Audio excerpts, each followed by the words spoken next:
small. Wow, tiny. You are currently listening to Tiny Table, where we explore TTRPGs you might not have heard of. Whether big or small, we hope to cover them all. Because we know that great things can come in tiny packages.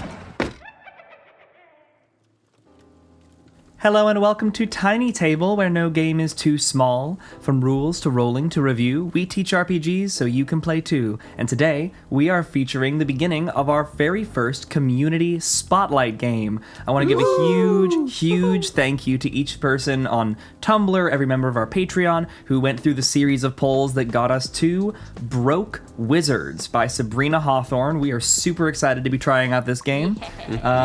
We'll be jumping straight into it soon, but first, I would like to introduce my lovely players. Let's have your name, your character's name and their pronouns, and your favorite fictional wizard. Hi, I'm Holly. I will be playing Rhaena Penwyvern, and she uses she, her pronouns, and my favorite fictional wizard is Hal Pendragon. Correct. A classic. And with that, hey everyone, it's me, Skyler. Today I'm going to be playing Christopher Crosby. 7 foot, that wasn't ass, but it's what I'm giving. He, him.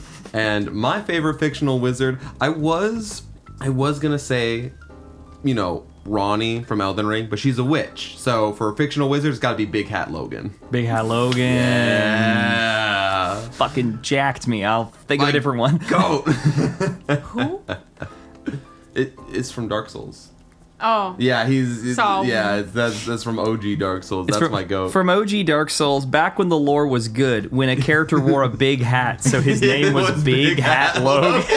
And then you meet him and you're like, there's no way this dude's hat's gonna be that big. You see his hat, you're like, pretty big hat. it's a fucking big hat. It's got a pretty big hat. Shit's real. By the end of the game, the big hat is the only thing he's wearing. Oh. And speaking of people who actually in this recording quite literally have a big hat on right now. Hi, it's me, Neo, and I'm wearing my wizard hat. Yes. I will be playing the character of Mo. Mo uses they, them, and Mo pronouns. And my... Mo pronouns, Mo problems. Ain't that the way? And my favorite fictional wizard is Dr. Orpheus, Master Necromancer, from the Venture Brothers.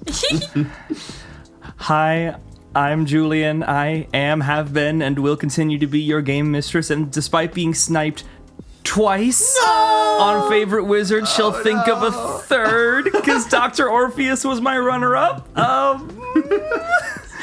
The Wizard of Oz. I literally pulled up list of fictional wizards.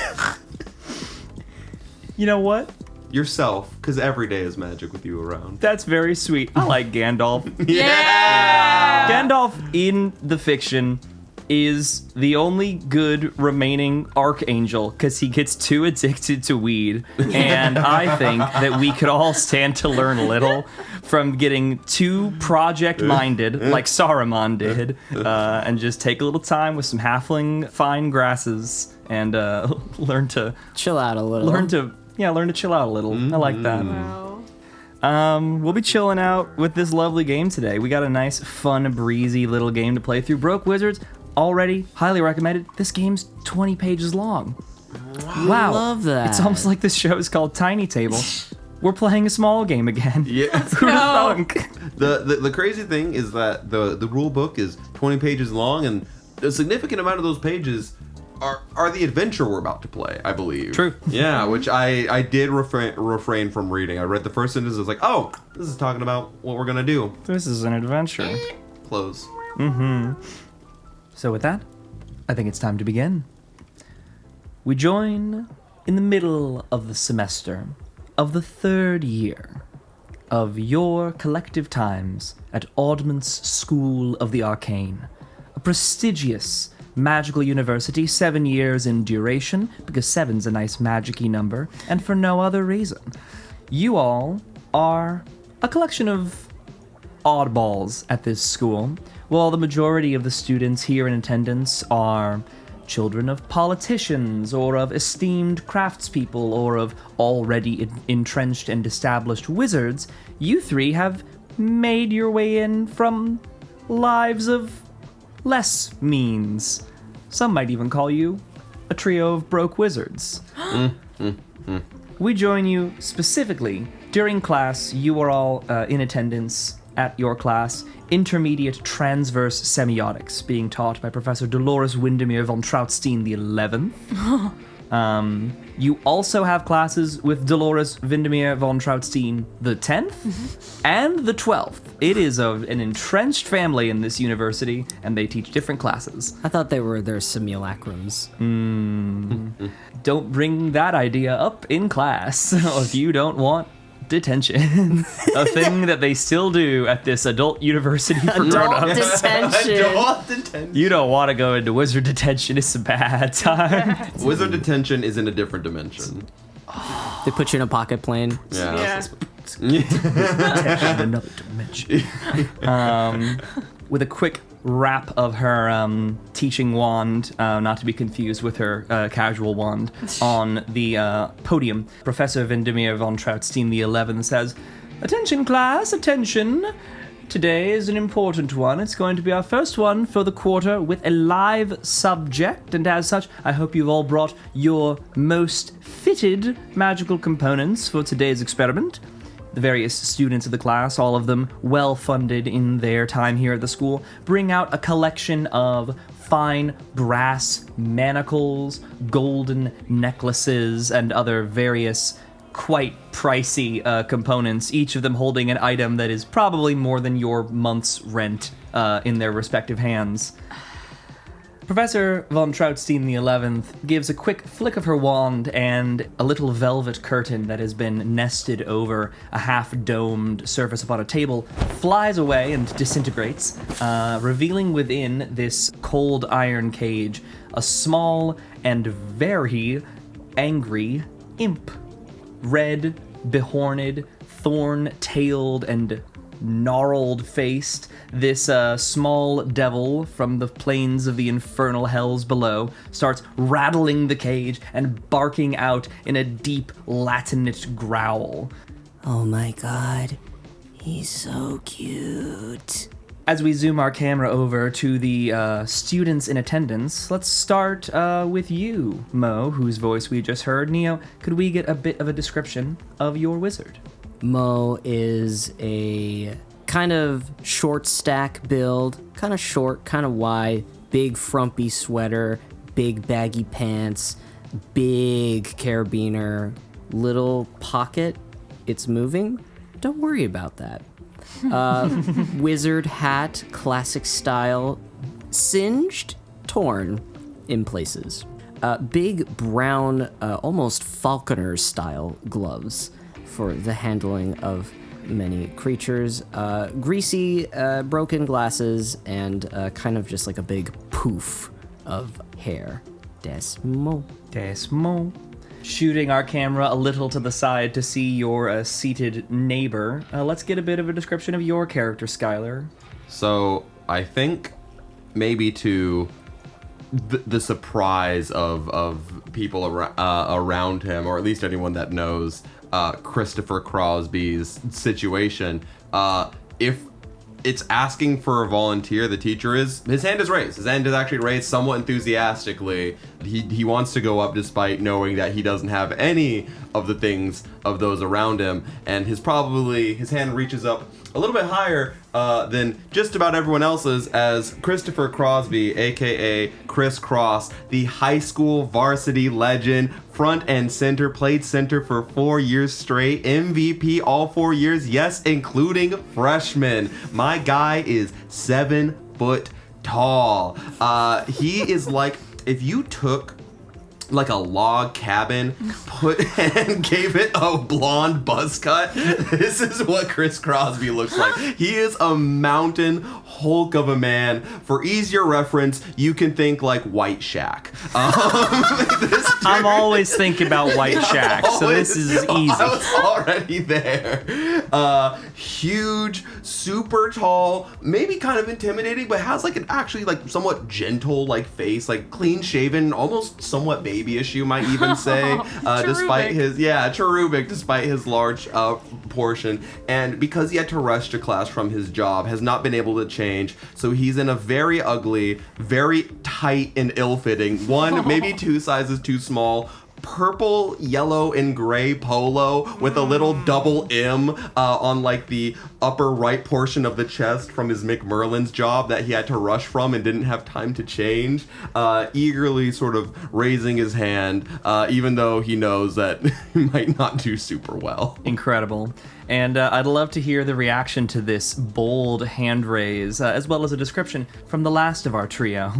So Rhaena has the shitty bleach blonde job of any art student who has gotten manic panic for the first time, with grown out very dark roots, and the blonde kind of has that blue-green stain on it, as anyone who has ever bleached their hair and then dyed it blue and then didn't want to dye it blue anymore would know. Very specific. Not speaking from personal experience. Never. No way. Dark circles, kind of hand shaking a little bit from too much caffeine, as she has like another iced coffee on the table. This is what, third of the day? Yeah. Is kind of dressed in like, it's like kind of fashionable, kind of not. Kind of like sleeper agent anime merch. You know what I mean? Sleeper. She's hiding her power level, but if you're in the know, you'll see the ref kind of shit. Yes, exactly. Kind of like the mom jeans, like. As I'm saying, like, have we mentioned that this character is an elf? Yeah, I was gonna say, Yeah. the references are from shows that are extremely niche to humans, but if you're an elf, you would get it. No, exactly. And Saint Seiya's much bigger in Elfland than it is. yes. And poking out from all of this is just like these big elf pointy ears. Like, she's. Everything about Rhaena is like she's almost there. She's almost there. Like, she's like. It's her catchphrase. I'm almost there. One good shower and one good night's sleep from being there. It's because she's had so much caffeine. Are the tips of her ears like vibrating yes. a little, like Yes. flitting up and down? It is Yes. the third coffee of the day, but the 5th caffeinated drink. You know this is a Celsius girly. One in her bag, and underneath the table is like brightness all the way turned down fan fiction that she like sees next to her, the hand shot up. She's like, oh, and like puts it away, and is just like watching awkwardly.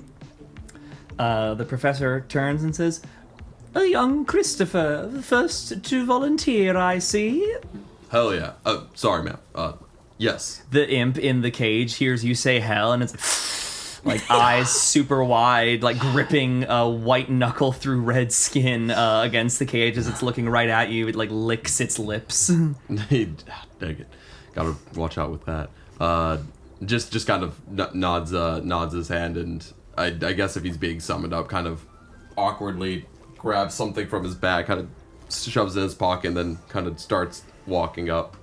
There are 3 possible tasks that you must command this infernal creature to perform. She waves her wand 3 times and summons forth a little pile of sticks of various lengths, little yew branches on the ground. Another, a small table with a large, dusty tome upon it. And the final, a smaller side table with a chalice and a bottle of wine. One of 3, whichever you feel you are best suited to accommodate.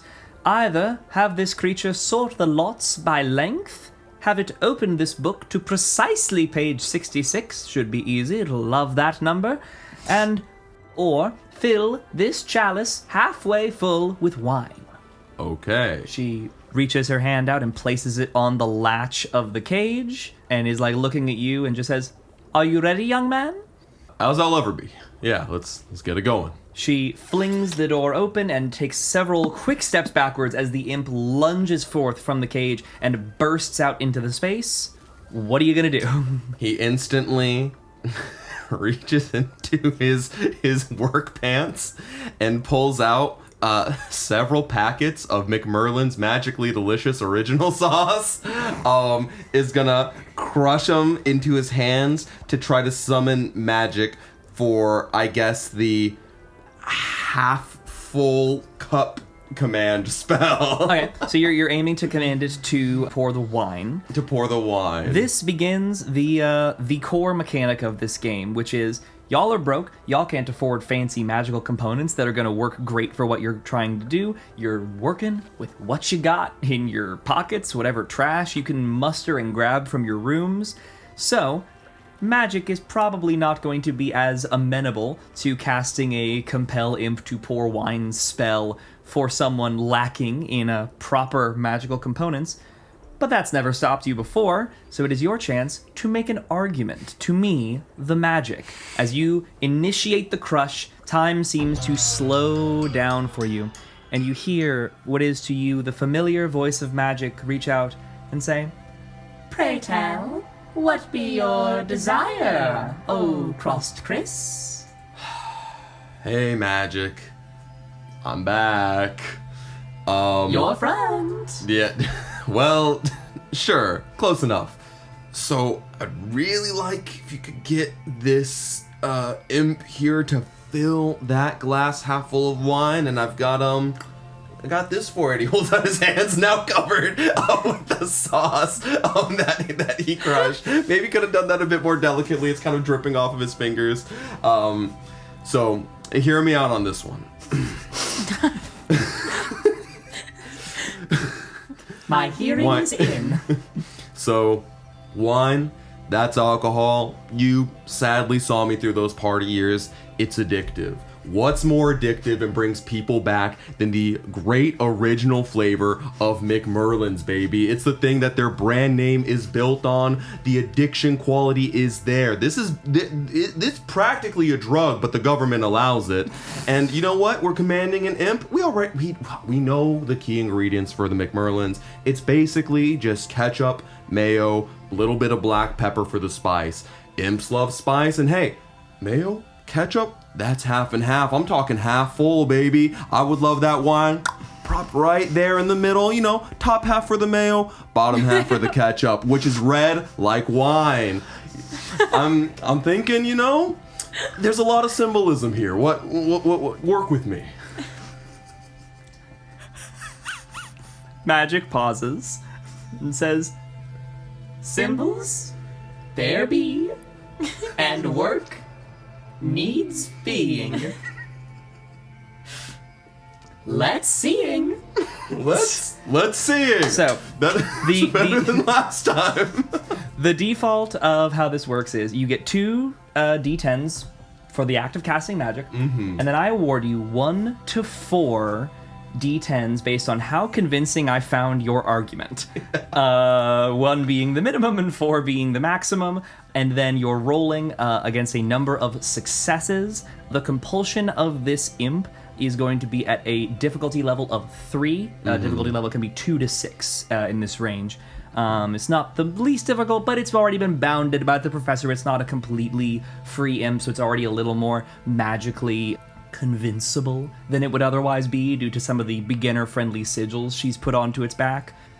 How convincing do I think that was? I appreciate that you took a lot of different angles. I like that you incorporated the symbolism for the separation, the integration of the addiction angle, which I found pretty compelling, and I think it's fitting that you picked a liquid component. I think you did a pretty good job. I'm going to give that 3 out of 4 d10s. Nice. I think that was actually a pretty compelling argument. I will take that. You're going to roll all of those. You're looking for at least 3 to have a result that is 7 or higher, and any dice, whether you succeed or fail, that roll a 1 are going to contribute a backfiring, a mishap. Hell yeah, let's go. This is maybe the closest he's ever been to casting successful magic before. It's all job experience. Oh, wait. I need to know, is that...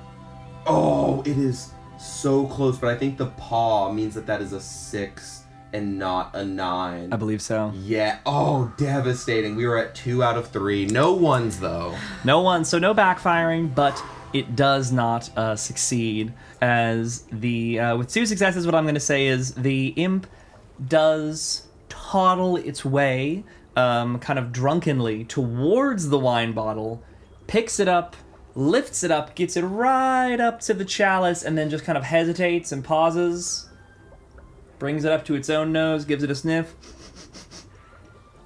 gives you a smirk, and then just starts chugging before the headmistress waves her wand. The imp snaps to attention, places the bottle back down, and trundles back to its cage, putting itself back away inside. He almost goes to put his hand on his forehead in shame before like quickly realizing that it's still covered in sauce, and fumbles around one moment, kind of wipes it more onto one hand, and has to like pull out from a different pocket. There's still sauce getting on his pants, napkins, as he kind of like starts to wipe his hands off. Closer than last time. Professor von Trautstein 11 says, "Closer than last time indeed, a young man, and I believe you made a compelling case." Thank you. I tried my best. I didn't have a lot of time to, stop by the component shop between the shift and now, so thank you for letting me give it a shot. Worth a trip next time. But I commend you for going first. Who's next? A variety of the fancy students put up their hands, eager to one-up the brokey who just got embarrassed. Rhaena sinks into her chair. Is Mo also putting their hand up immediately? Oh yeah, Mo is quietly muttering to Mo-self. Mo-self. He did it all wrong. That's not how you bargain with an imp. Imps are very specific and require some kind of reward system. There's no...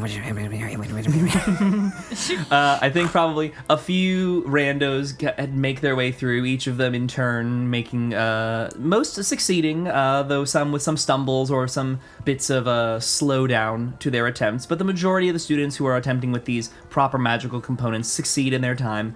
And shortly thereafter, the professor turns to you, Mo, gestures, and has you approach for your attempt. Mo gets up, walks up, and is like laser focused on the imp, and then is about to like pull out their component, and then turns around and sees everyone, and they get really nervous and really sweaty. Mo's like, and they pull out of their pocket a little bag of yum-yum treats. And they hold up a little biscuit. Which of the 3 tasks are you attempting to make the imp perform? I am going to ask the imp to open to page 66. Mm-hmm. As you lift up the little treat and pinch between your fingers, you similarly feel time slow. The room darkens around you as you hear... Mo. Yes, O master. You come to me again. Yes, I beg of thee, help me persuade the imp to turn to page 66. Riddle me this, young Mo. What does an imp desire of a treat for a dog? Imps are gluttonous and servants of hell. They will do anything for a scrap. They are the lowliest of the Hellion legions, and ergo, the dogs of the hell world, aside from actual hellhounds, which are, I believe, 2 ranks higher than imps, so they would happily work for a little treat. This creature is miserable and derived of proper nutrition or enrichment. These organic yum-yum treats that I spend almost all of my money on are attractive to any and all magical creatures. The treat is a bargain. Imps and all hellions and all hell beings love to bargain. It is a fair exchange. And I have selected the easiest task. Very well. I think it's appropriate that you highlighted the need of an imp to bargain. I think the fact that you're choosing your offering based on not just the spell you're attempting, but the target of that spell increases its specificity in a way that a lot of the richer students have kind of been able to buy their way into. A lot of them brought like 2 or 3 different components, each like kind of fitted to what might the task have been. I think you've identified that one of these tasks might be more suitable to an imp. I think this was also a pretty convincing argument. I think you've done a decent job. I would say I'm about as convinced here as I was with Skyler, so also 3 dice, so a total of 5. Yes. Same difficulty, all of these are the same difficulty of 3. Oh. Drat, only 1 success. But also no backfires. Mm-hmm. It's a good thing that the little paw on there, which one, very character appropriate in terms of aiming for the dice, but I'm glad that that's a 10 and not the 1. Mm-hmm. Your semantics betray you. You shouldn't have brought up the hellhounds. The imp staggers its way in the direction of the book, props itself up on the table, looks at you, gets on all 4s, lifts up its hind leg, and just is starting to piss on the book when the professor quickly waves her wand and wrenches the imp back into its cage, as it maybe was taking on too much of a dog-like demeanor. As Mo is walking up, seeing this we're seated nearby, Chris kind of turns and is like, "You're Mo, right? Hey, good try out there. You know, it's some of these assignments get a little crazy." Tall. Are you half giant? No, but I played against some. Woo, they're fierce. No, full, all man, all human. Oh, okay. You have sauce on your hands still. Yeah, I ran out of napkins. I wanted to see everyone go before I went to wash my hands. It's getting a little sticky though, so It's tacking up. Yeah, hold up. He rips a page out of one of his notebooks to try to get the last of it off. It's not pretty. Just I'll deal with it later. I don't want to miss this. I could learn something here. You know, it's not every day you get to like magic's kind of newer. It's at least here it is. You know. Yeah. Oh wait, they're going next. Hold on. Sorry. Okay. Please don't touch me with your sauce hands.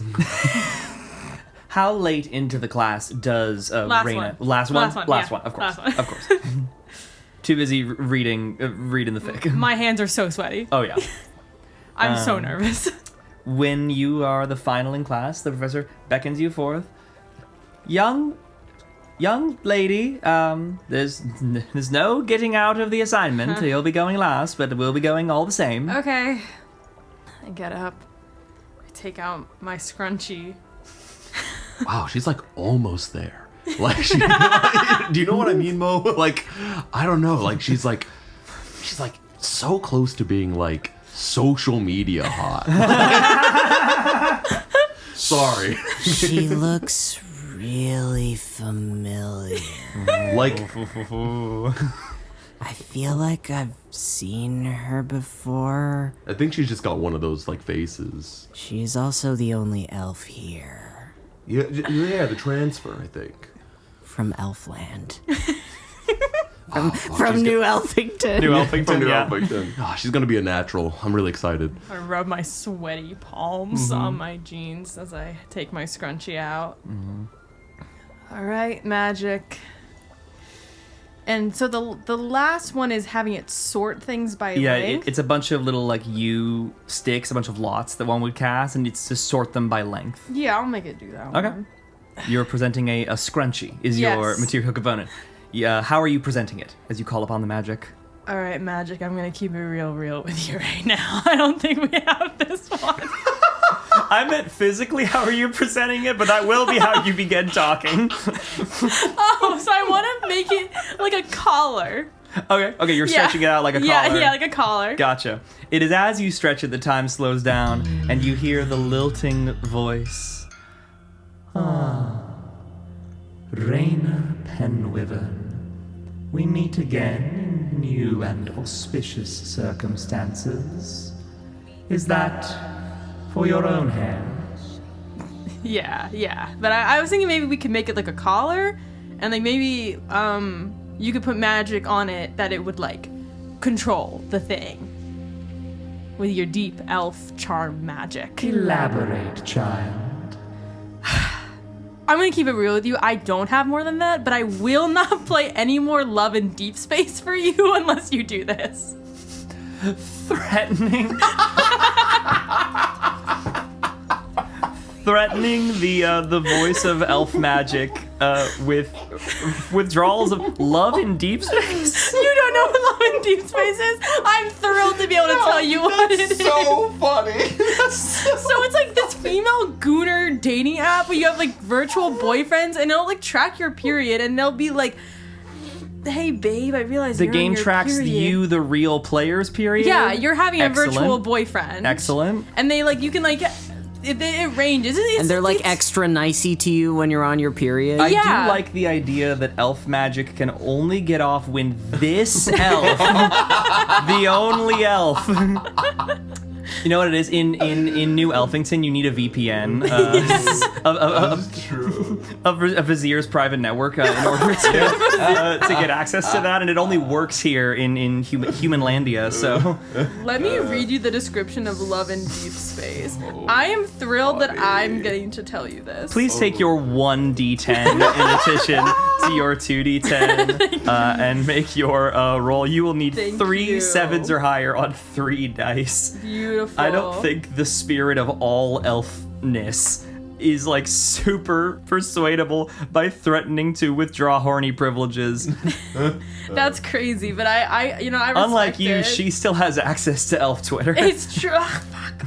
Yeah, no, Love in Deep Space, it is a 3D otome game. Yeah, like it which translates to maiden game. Holly, I'm really sorry to tell you, you're a fake fan if this is the first time you've ever seen the word otome. That's I'm sorry. Yeah, I don't play these games. that's New Elfington for you. That's New Elfington for you. Oh my god, I almost succeeded on all of it. I got 2 successes. I got a 5 on one of them. I got a 5, a Dang. 9, Would've and been a 7. so funny. So funny if close. I did. The imp does animate. It does begin to walk in a kind of sultry manner, like, not gonna lie, in the direction of the lots. And then it takes them, and there's a collection of about 10 of them, just enough sticks that as it begins to arrange them, it's like for a moment, it almost looks like maybe it's doing it. And it's taken some of the lots, and it's taken 5 of those lots, and it's made the numeral 6. Oh, is it going to be like taking the rest of them and making another? Oh, it's made an inverted 6 next to that 6. It put a 69 on the ground. I start messing up with it. The professor says, forming a number is an interesting approach, but not what I'd instructed. So we'll work on the communication in specifics. Oh, okay, cool. Yeah. Wow, that was super good. I'm fucking deleting that fucking app. Class is dismissed, and Mo gets a brief opportunity to go up and feed the imprisoned imp a little doggy treat. Almost bites your fingers off, but I feel like you're probably pretty good at being able to feed rambunctious magical creatures at this point. Oh yeah, I have, you know, those little metal tweezers that you have when you need to feed lizards. I got one of those. Oh yeah. Oh yeah. Adamantine tweezers. Twizzards. Twizzards? Wizards. Wizard You gotta be tweezers. an advanced wizard before you can be a Wizard. twizzer. Yeah. Those are expensive. I don't own those. The professor owns those. I get to feed it with the professor's little tweezers. We cut to later after class as our 3 various folks are at work, returned to work. Let's begin with Mo. Mo, who are you pet sitting today? I am pet sitting a elderly witch's pseudo-dragon. Pet pseudo-dragon matches. You are, of course, a pet sitter on demand for the Howl app, which is a Rover equivalent. This is one of your repeat clients. Matches is kind of curled up next to you on a little ottoman that the elderly witch has kind of set up at his side. What does a day with Matches look like usually? Matches, I like to think, is old and has opinions. I believe, and he will make his opinions known. Matches talks. He has things to say. Mostly, I don't want to go outside. No, I don't want to do that. No, I don't want to put on my special cream. No, I don't want to do that. and Mo's like, Matches, we need to take you outside for your daily walk, otherwise you'll develop arthritis and you'll get extra fatty, and then that'll lead to animal diabetes, and then we'll have to take you to the vet. And Matches like, no, I don't want to do it. So I have to like carry this like curmudgeonly little. I'm thinking like if a pseudo dragon was a grouchy pug kind of vibe. So it's a lot of Mo like negotiating with a very grouchy pug dragon. Good practice. Yep. And they'll do it for a yum yum treat. Yeah, eventually. Given your familiarity with Matches, do you feel that you would have any need to entreat magic at any point over the course of the hang, or is this kind of a standard hangout with a pugnacious dragon? Yeah, I would say Matches and I are familiar enough that I don't need to employ any dominion or friendship spells, but maybe I think at one point we're on a little walk and I try to pull... Matches gets into a little spit fight with another one of the local pseudo dragons who's out on their little walkies, and they're both like... and a little fire singes me a little bit. Oof. And it's always fun when pet pseudo dragons get into a fight because it's half and half bitch. Bitch. Fuck you, idiot.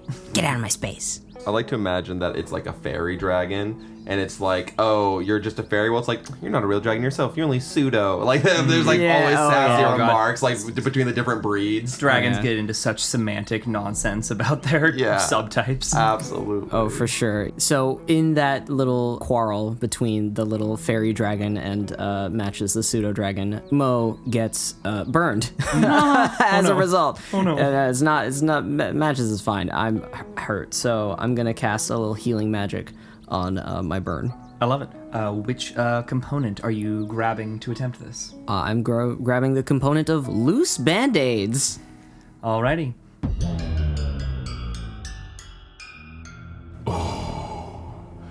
Child, Yes, my lord. a little scourge. For my human body is weak and frail, but one day we will be liberated. In the meantime, I request thee, heal my form, so that I may return strong to our quest. In the meantime, I offer this band-aid, for its mending quality represents healing. You would have me heal weakness. Without your assistance, Mo will surely perish to mortal means, but with your strength and power, Mo can rise to the occasion, become stronger, become better, and complete their transformation. Heal me now, so that I may serve you better in the future. Okay. So you have a pretty fitting component. Band-aids, I think, already are a very fitting thing for healing a boo-boo. And I like that you are appealing to your larger draconic futurity. Yeah, this is gonna be a pretty easy healing spell. It wasn't a super harsh burn, so I'm gonna set the difficulty only at a 2, and wasn't a ton of really specific argumentation done there, but I like the appeal to pride. I'll give you 2 + 2, so 4 dice on a 2 difficulty. Oh, that's another failure. Only 1 success out of the 2 that you need. Looks like this one's gonna be regular bandages and regular time for healing. Ouch. You are walking past the entrance to McMerlin's when this occurs. Probably be nice to have maybe a little ice to put on it, so you pop inside, where we see Christopher currently at work. Welcome to McMerlin's, where the magic is in the meat. What can I do for you? Oh, Mo! Hey, I didn't expect you to come around these parts. Tall one, I need your assistance. I have been Oh, what's scorched. Do you have... up? And like a magic duel? Did someone like hurt you? I want nuggets. No Matches, no nuggets for you. What? We literally came into a McMerlin's. Why are you doing this to me? Please, Matches, don't make a scene. Look, I don't have any money for All I know how nuggets. to do is make scenes. I know, and you're so cute. His and I crusty would eyes are like weeping. Oh, his gross little tear stains. The nuggets are right there. Hey man, I'm just gonna say you gotta hide that before Ralph gets here. We have a strict no. It's apology. Rafe. And emerging from the back, I will not be misnamed in my own McMerlin's. Sorry, it just reads. As Rafe the Fine exactly. emerges from the back. Sorry, Rafe. It reads like exactly. I know you said that it's Elvish, but the characters are exactly Ralph in English. The two languages, Elvish and English. It's Such pitiful confusions. well, But we have higher concerns. yes, And he's glaring at the pseudo-dragon. my friend here was just ordering to go. Yes, one cup of ice to go, please. Can do. I'll be right back. And he kind of scuttles away. Rafe grabs you by the back of the collar, his arm reaching above his head to reach such a height. As he says, hem hem. And he pulls you backwards into the kitchen. He steps up onto a box full of potatoes to get to eye level with you. Chris looks ashamed. He's looking down. He's looking down so his eyes look at it. With him standing there, he's still shorter than Chris, but Chris is looking in such a way that he doesn't make eye contact. Rafe looks you in the eyes and he says, So we had discussed the beverage policy, yes? Ice is technically a solid, so it's not a beverage, right? I don't have to charge them because it's just ice. After the bathroom incident last month, we are doing paying customers only. What if? Do you think ice is free to make? Is free to give away? What about a friends and family discount? On free? Well, If we charge for ice, we break the law. But if we give the ice away, we lose the money. Think but of a solution, college boy. the solution is you show an act of merciful generosity to a customer who is sure to come back and spend money next time. It's an investment in the future. Establishment named McMercifuls? No, sir. He is bright red. He is steaming. What? Okay. What if I get the ice for them? You can take the dollar out of. My. While this My is pay. happening, Yeah. are their backs turned to me? Yeah. Can I steal something from over the counter? What do you want to steal?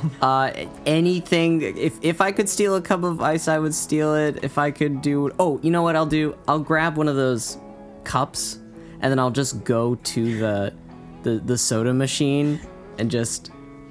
You're grabbing a cup from behind the counter, and Yeah. I think, given the angle, Chris can see that this is happening, and Rafe is slightly more back-turned than Chris is. So, Chris, as you're seeing this, what are you doing? Rafe is As already this- ready to pop a gasket at the idea of selling someone a cup of ice and Yeah. not or giving someone a cup of ice rather. So how do we handle this?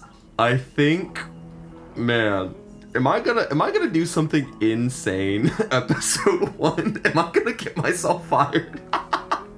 I think he's Chris is a nice guy, and I think at this point he's why can't we just give away ice? This is actually insane. So I'm gonna try to cast a spell to tangle my manager up, to try to trap him, so that way we can take the ice and bolt. I think he's I don't know if it's worth working here. I can find another fast food gig. The manager of this McMerlin's is awful. Sucks. He sucks. So it's I think he just mutters, barely perceptible, just enough for Rafe under his breath. It was nice while it lasted. And I'm gonna pull out the shoelaces from my backpack and pull them taut to start casting a spell. Crossly Chris, wherefore these laces come? Your shoes they wear on foot. That they do. Well, this is for it's a spare for the court sneakers, but I would really love if you could just tie up my manager real quick. So, hear me out. when you tie a really good knot, and like I've been tying knots for years. I've had to lace up my shoes for a long time. I've got a bit of expertise in this. I'm a big boy. I'm a big boy with big feet. These bad boys can barely be contained, but you know what always keeps them tight, snug, maybe even trapped within my shoe? That shoelace, baby. It's dependable. Look at this. Even with my like 7-foot strength, I can't like rip it. I'm really trying here. You can test me. I promise. I'm like giving it my all, you know? Like these things are tough, and there's just enough of them here to sacrifice that I think with a little elongation, you know, I think we can make this trapped as any foot. Like look, I've played so many games. You've never seen my foot slip out of that shoe. These guys work magic. There's you know how you like don't reinvent the wheel, you know? Like no one has ever been like, hey, what if instead of shoelaces we did something different? Sure, like some have zippers, but the quantity's just not really there. It's a staple. This is what's gonna keep it secure and what's gonna keep him secure while me and my new friend Mo make a break for it. And also I gotta get out of here fast. Shoelaces, you know, like running. Just to get like a final, you know, I'm just kind of shooting from the 3-point line here for that last one. Curry. I was about to say the fact that you are trying to engineer an escape using running shoelaces and are not going to reference the fact that they're coming from running shoes is going to cost you, and you did literally. I did Kobe at the last buzzer beater. Buzzer beater. For real this time, you did actually bring it up. So, I think it's true to form. I think it's multifaceted. The term 7-foot strength is funny. I think you kneecapped yourself a little bit by saying, hey, don't reinvent the wheel except for the times that we did. Maybe wasn't the strongest component of your argument. So I'm going to give you a 3 out of 4. Let's do a 5-die roll on a 3 difficulty tie-up. All right, let's go. It's so bad. It's so bad. It's no ones, but only one success. No. Oh, it's brutal. All that manages to occur is that Rafe's own shoelaces, which had you been successful would have reached up and tied him in place, just become untied. And it's just enough that he notices that you have pulled out shoelaces, that his own shoelaces have come undone. His elfin ears peak at the sound of the rustling of plastic cups behind him. He turns, he looks back to you. And I grab him. Wait, stop! And Mo, not wanting the nicest man on the planet to lose his job, pulls out their carabiner keychain and tries to cast a memory spell. Okay. You feel the time slow once again. Child. Oh, great magic master, I beg of thee, using the symbol of the key to lock away his memory of this moment. My friend deserves not to lose his form of income. I beg of you, beseech you, to use the symbol of the key to lock away this moment in the manager's mind, to keep my friend safe. Hast thou any elaboration? Okay, well, keys are, like a jingly. It's like a distraction. So first, I'm distracting the manager by jingling the keys. Then my talismans and amulets on the keys are like, warding, all right? So it's kind of like about providing safety.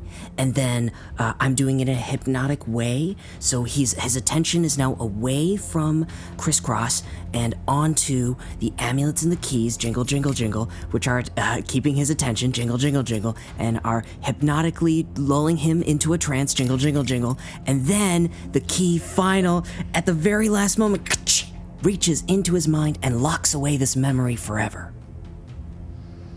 Jingle, jingle, jingle. I like it. You came at it from a few angles. I like the combination of distraction into locking it away. I like the kind of brain rot angle. I'm quite won over by the fact that you tried to include a bit of a hypnotic element when talking to the magic. I give you big props for that. I think that was proper. I think you overcommitted to that right at the end. I think you didn't need the last one because it was off rhythm. So it would have made you laugh. It made me laugh. It would have been a perfect 4 if you hadn't done that final jingle. It was funny, but it hurt the argument. I'm going to give you 3. But I think that distraction and memory alteration plus distraction, I'll put it at a 3 difficulty as well. So 5 dice for a difficulty 3. Okay. You better roll good. You better shape work. up. That's 1 success. 1 success and our first backfire. Oh no. No. Oh, yes. Oh no. Oh my. As you jingle the keys towards Rafe the Fine, his elven ears, certainly attention has been drawn to you. That much you've succeeded at, because that physical action has drawn his attention, in addition to your theft. With the jingling of your keys, something does get locked. The front door of the establishment, a thing you only learn when you run into it. Oh. Gunk. Bonk. Man, what the fuck? We're going out the back. I put $1 onto the counter, and I'm gonna try to just physically pick up Mo and run with him, like, into the kitchen and out the employee exit. Never has someone been more fired than you. I quit! Not how this works. With that, Mo underarm crisscross gallivants his way through town. Who's holding matches? Mo's holding matches. Mo's- Very Yeah, good. I'm like fireman carrying you, and you're fireman carrying the pseudo dragon. And the pseudo dragon has in its mouth a single McNugget that it managed to grab on the way through the kitchen that was coming. It grabbed it out of the oil, so it was very hot. It's fine. He's a super breathes He's a fire. pseudo dragon. He's freaking fine. So he's silenced for the moment as he munches on his too hot nuggy. So, this is probably a lot for you. I promise my hands are clean. I had to wash them recently, as is company policy. We should probably find a place to chill. I think there's a Presto nearby. Mo has never been this far off the ground in a while. Mo is scared. Please put Mo down. We're probably far. I don't think he'll chase us. I kind of got caught up in the heat of the moment. I kind of got into the zone there. That's my bad. Mo is sorry you had to sacrifice your means of income to save Mo over a cup of ice. Did you get the cup? I kept the cup, but I didn't get any. Well, it has like 5 cubes. We could probably. They're kind of more liquid now than cube. The baristas at Presto were chill. I think we could get like ice there. There's one nearby. Honestly, that job didn't mean anything to me. I can get another fast food gig, and Ralph's an asshole. So It's Rafe. You hear? he shudders. I like. There's like a, What do your elf ears hear? Microaggressions. Mo thanks you for helping Mo. Mo thinks maybe you should work in something that is more suited to your field, like fireman or search and rescue or flagpole. I definitely. Aside from the last one, I definitely wouldn't mind a job that's a bit more physical. And also, he kind of looks at his hands, which maybe are almost similar to yours in that they have burn marks. Yours from Pseudo Dragon and mine from the Friar is like I don't know how much more I could honestly take of the grill. It's dangerous work back there. But that said, I think we should chill out. Maybe Head to Presto's. yeah, let's get you that ice, and if nothing else, we can, I don't know, maybe we can go to like the food court or something. But Okay. It's as you all kind of dingling your way through the door of Presto's that you all enter and see the last of our trio here. Rhaena, you're on shift. It's you, it's your coworker Martina.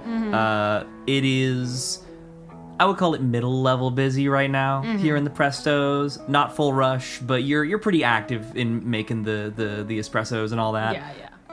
What's the vibe for Rhaena and what's the vibe for the place as these two bungle their way through the door So with a I dragon? I think Presto's is like, it's great. It's fun. Like, people like to be there, and that's kind of the problem, that people are like It's a chill spot. always there, and they're always like chilling. And it's that mortifying moment of like when people you know are there.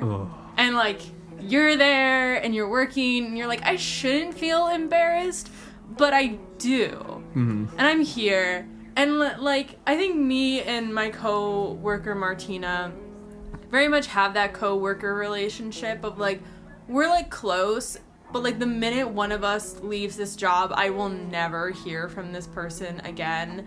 And she's really into like fantasy Taylor Swift and like fantasy SNL, and found like Hawk Tuah really funny. Oh no. And she totally hogs the playlist, and you can't play your music. Yeah. And not only is she hogging the playlist, but she's playing like real normie shit. Like it's Yeah. no good. Top Wizard 40. Yeah, you're listening to Fantasy Kendrick, and she's still listening to Fantasy Drake. She like Yeah, it's not great. And I just got off my break. Which Fantasy Drake is an actual dragon rapper. Yeah.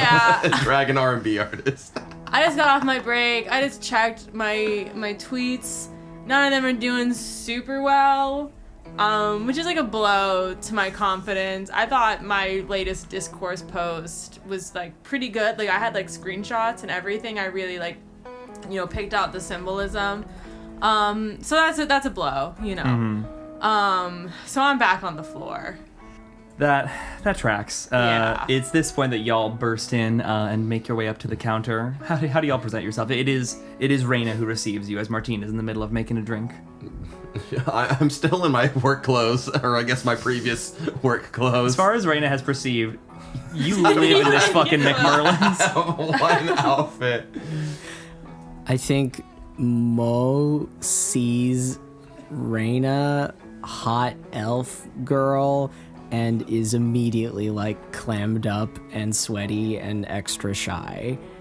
As Chris walks in, just immediate like, oh hey Em, and oh you're sorry, I'm bad with Elvish. Rhaena. Oh hey, good job in class. You like, I think you were one of like the better, like you made it spell out numbers that honestly seemed more impressive than what they were asking. That was crazy. Yeah. Is that like a technique like passed on from? Wow, Yeah. that's wild. That's crazy. Yeah. What do you guys need? Oh, we were honestly hoping to just like maybe get like a cup of ice. Okay. Yeah. Sure. Mo slowly holds up their like burned arm. Maybe more than a cup. Honestly, I didn't. Actually, that's worse than I thought. I didn't get a good look at it. We just escaped the McMurlins. Escape? I quit rather aggressively. My boss is an asshole. You probably get it. Rhaena has two thoughts. The first one, escape, is like, oh my god, he was held prisoner there. That's why he wears this. The second thought, They're trapping basketball players in the McMurlin's. The second thought she has is, what will he wear now? Given the choice of freedom. She keeps both of these to herself. And she's like, I'm gonna get the first aid. That's probably smart. Martina, can you get them a cup of ice? Sure. And, a pup cup? Yeah. Thanks. And I'll go to the back and get the first aid kit with some Neosporin and, like, a bandage. Did you hear that, Matches? You're getting a pup cup. Finally. Vindication. It's still just a little unsettling that they can talk. What? No, it's awesome. So racist. Why the hell would you say that? Well, it's like, it's no. I think it's weird that you have rights. Like, bleh. Okay, that's it. Sorry, he's really temperamental. No, it's because they're so intelligent, so much so that they can speak, yet they're still considered pets. That's the part that feels kind of messed up to I'm me. saying, like, right? Like that's I'm like, Okay, like, Matches, who's going to put on your special cream and take you out on your little pram walks? Ideally, no one. I don't like the cream. Well, you have to put on the special cream, okay? Because you're kind of getting Matt just turns back to you and says, I'm saying, like, I mean... he's making a compelling argument. I think, like, you can't force someone who says, no, I don't want cream to have cream. You know, that's the part that where I'm like, I'm getting weirded out, you know? Like, my dog can't talk, but also, like, definitely could not feed itself, so I don't feel as bad. But, like, I feel like, you know, this one makes a compelling argument. Okay, but does your dog like having special cream applied? No, it's a dog. They don't like that. But we have to do it for them because that's like abject care of living things. Can you grab the Neosporin, please? As Rhaena's just standing there. Okay. Oh, yes. Okay, thanks. I guess kids can talk. Thank you. I throw up a big ol' thumbs up. Do you guys like want any coffee or anything? With me just losing my job, it's probably gonna be water for me for a while. With that, our unlikely trio spend probably a little time recovering and recuperating. This wound up being near to the end of shift for you over at Presto's, and our heroes get to know each other a little better, beginnings of a friendship form, and in time, the three of you agree to hang out for a little bit longer in the wake of the shift. Mo makes a quick stop to drop off matches back at home as their own care time comes to an end, and you all pop on over to a nearby convenience store, Sigil K, in order to Nice. Thank you. In order to just grab some snacks you'll bring back to one of your respective dorms or apartments for the night. Chips for dinner. There's gotta be a way to make a quick buck around here. Something better than, like, the magical fast food places that feels like they're designed to kill you. Have you still considered Flagpole? One of the old ladies that used to come into the McMerlin somewhat regularly told me that I could be a performer. I didn't know exactly what she was implying, but it felt nefarious just the way she said it. So I don't know if Flagpole is much different from that. I don't know if I want to be mounted necessarily. Have you thought about, like, I don't know, making a profile on Task Rakshasa? Fuck off.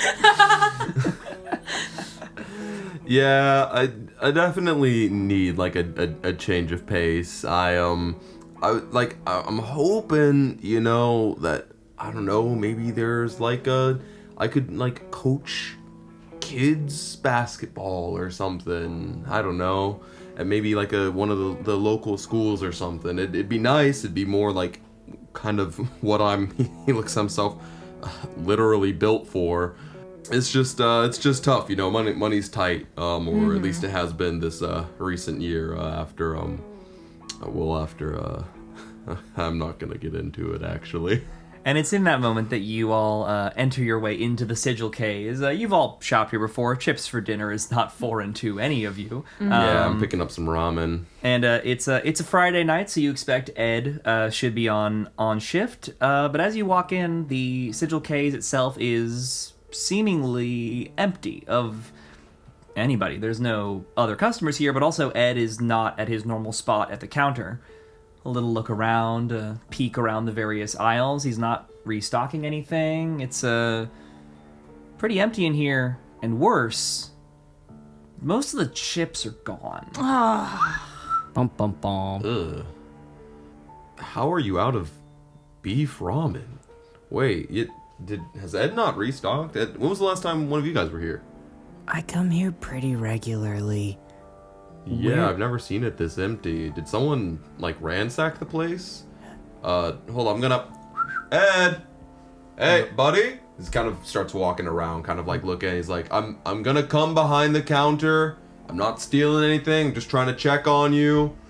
You take a little look around the area of the counter itself. Nothing immediately seems out of sort, but the door behind the counter, which would lead to the back room, is very slightly ajar. It's not currently closed. It kind of gives it like an oddly gentle knock for his size. Kind of pushes it open. Yep. No response, but it does lead through.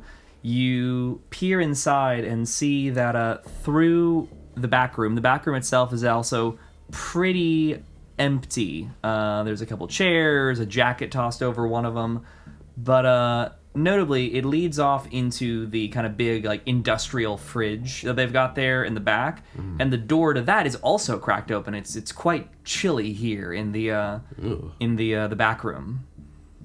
Whoa, I didn't know this place went this deep. Guys, come here. Check this out. He's gonna kind of go and push that next door open. Inside the industrial refrigerator, you see that a lot of the stuff is still frozen. It's not been open for a long time. It's still dramatically colder in here than it is out in the break room. But the freezer door you enter through is not the only door in this industrial walk-in, which is weird. Not generally a place that you would have multiple doors. There's another door at the back of the walk-in.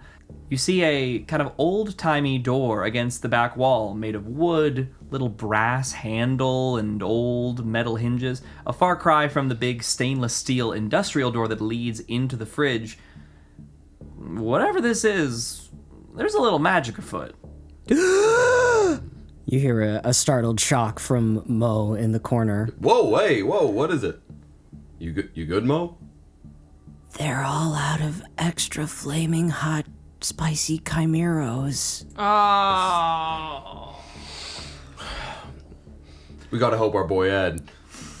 Maybe he's behind this door. Can I give it a pull? Will it open? You pull the door open, revealing behind not more Sigil K, but a stone staircase descending deep into the earth below.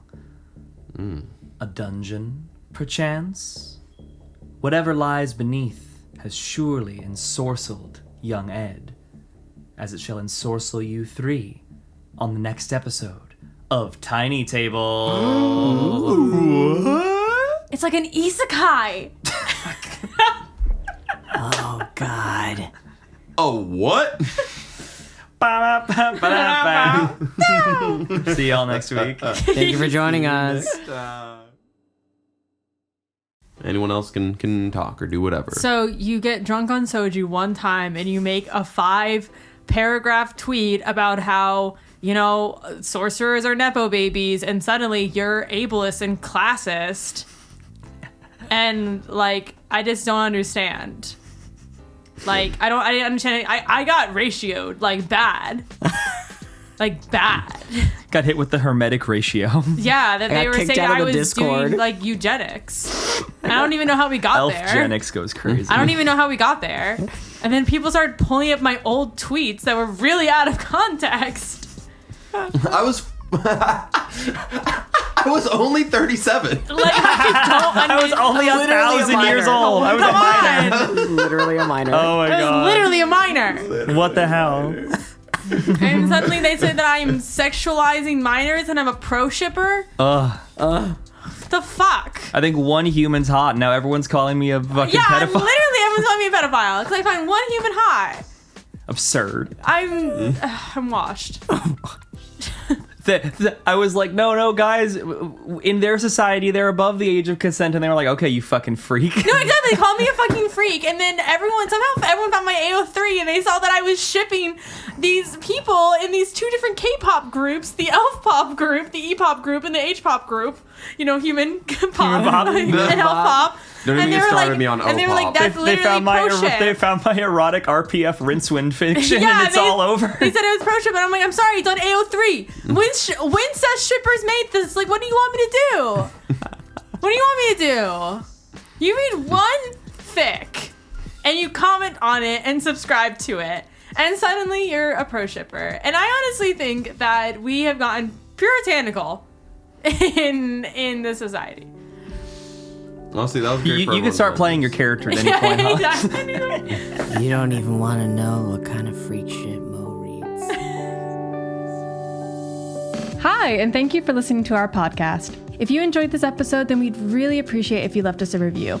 If you really like what we do here and want to support us further, you can join us at patreon.com/tinytablepodcast. Our business email is also open for inquiries at tinytablebusiness@gmail.com, and all of our socials can be found in the episode description for any shenanigans you might want to follow. Till next time, see ya!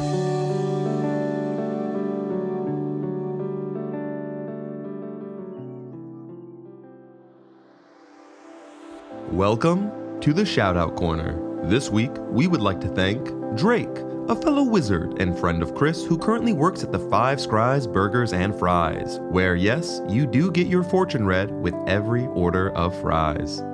E.g., an unpaid artificer intern who currently works for an audio tech and lighting company known as Dancing Lights. Groovy. Jade, this sadly scentless sorcerer currently does late shifts at the local Castco's. The hours may be brutal, but that free Castco membership is just too good to pass up.